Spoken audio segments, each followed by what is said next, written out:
I hope the picture quality is good enough, but we're going to have to use my cell phone.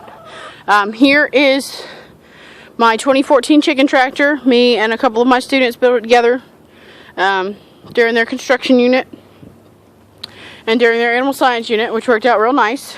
Kind of shows how things cross over, especially in agriculture. You don't just teach them how to raise livestock, because whenever you do that, you also have to teach them how to maintain the facilities, how to repair things, how to make things work, how to build things, all that good stuff. Couple notes. If you will note, the skid on the bottom is made up of 3-inch PVC pipe. And we use T-joints here at the end. So if we wanted to, we could actually extend it really easily. We did make sure to glue the joints together.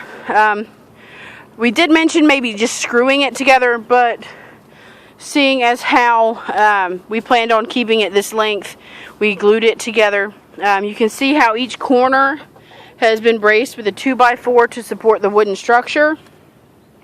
Worked out very nice. The only thing here is we had to forgot to add an extra 3 or 4 inches here to make up for the lack of height from not having a 2x4 underneath it. Still worked out nice. We used 5.5-inch bolts to bolt the corner frames to the pipe. The pipes make really nice skids. They don't dry rot like wood does. They're not heavy like 4x4s. And because they have a nice rounded shape, it's a little bit easier to move than having something with a squared off end on it. Here's the actual coop part. If memory serves me correct, the coop part is approximately 3 feet wide on the inside, 2.5 to 3 feet. We actually got a half a door, and the door does extend out a little bit over here to kind of overlap.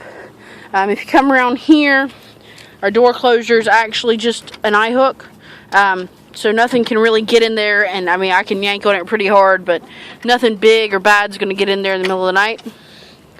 If you open it up, on the inside, I do wish we would have used exterior grade plywood. It would have made it a little bit easier to clean off, but now I just come in here every couple days and sweep everything out. As you can see, it's in need of it. I actually use these Dollar Tree wash bins as our egg laying area. It's real nice. If they get in there, you put fresh shavings or hay or anything like that, and they poop, you just dump it out, wash it out with some bleach, and it's ready to go again. I'm getting 3 to 4 eggs a day, and I've only got 4 hens, so that's actually really good. They seem to like it outside a lot better than they did inside the barn. If you look, there's a big giant pile of food. Most of them are scratching at the ground. They don't really care much about the feed. They'd rather peck around in the grass. Big boy over here just flapped his wings. That's our rooster. He's an Arizona. And here's his mate, this really dark red-brown color right here. She's also an Arizona. She lays blue-green eggs. I've got 2 white leghorn hens. They lay white eggs like most chickens do. And then we've got a red sex link over here. And she lays brown. So I've got a blue, a white, and a brown egger. Creates a nice contrast. So we've got that. They do quite enjoy being out here rather than in the barn. It is a little bit cooler. There's not a lot of breeze in the barn, and down here where it gets real hot and humid, you need to have the ability for them to get some air. If you look, we did use the triangle format, especially inside the house. We've got a backboard on the house. Keep them safe. It's not just fence. If you've noticed, we also do have a vent up here. We've got one on both sides. We did cover it in with wire, just so nothing big or bad could swoop down at them in the middle of the night through the cracks. And then we also put a piece of plywood on top to keep the rain from getting in as much. The vent kind of helps ventilate some of the air and the ammonia coming off of some of their feces and all that good stuff while they're in there working hard to lay me some breakfast.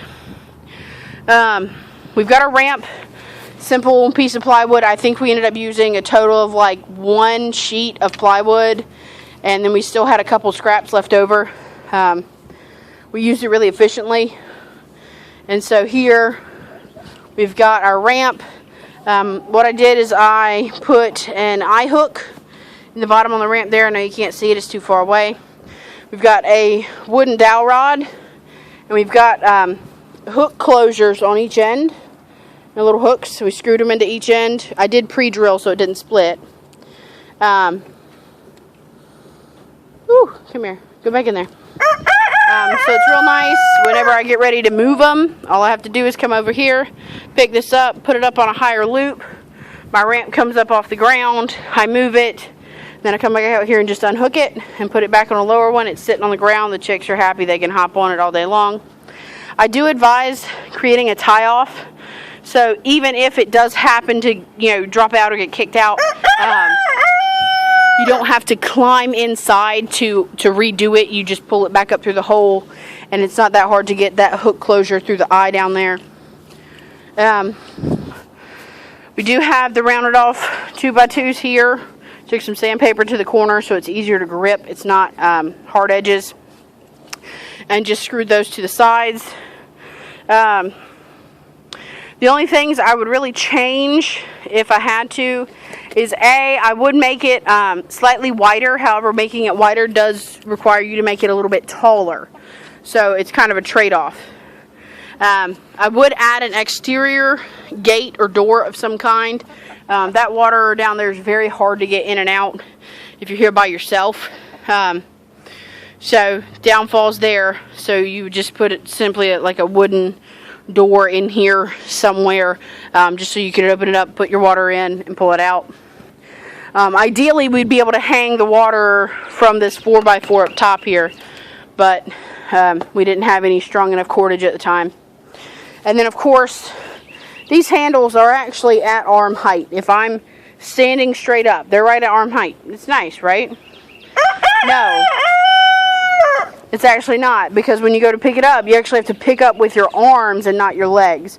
So if you're going to do it, you want to make sure that when you're marking out where you need to put your handles, the person who's going to be picking it up the most, or if it's between you and your spouse, use the shortest person and have them just squat down a little bit and put their hand out where they would grab it. And you can clearly see, there's a 6 to 8 inch difference from where I would need it just to squat and make it a little bit easier to pick up.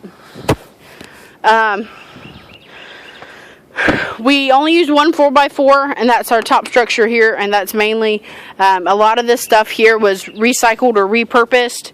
The pipe we pulled out of an old barn. I think the only things that were brand new were a sheet of plywood, and I think I got an extra roll of wire, and of course the hardware. But everything else is reused, refurbished, repurposed, and this is what we happen to have around for the top of our A-frame. So, feel free to comment below, ask questions. Thank you, bud. We'll talk to you guys later.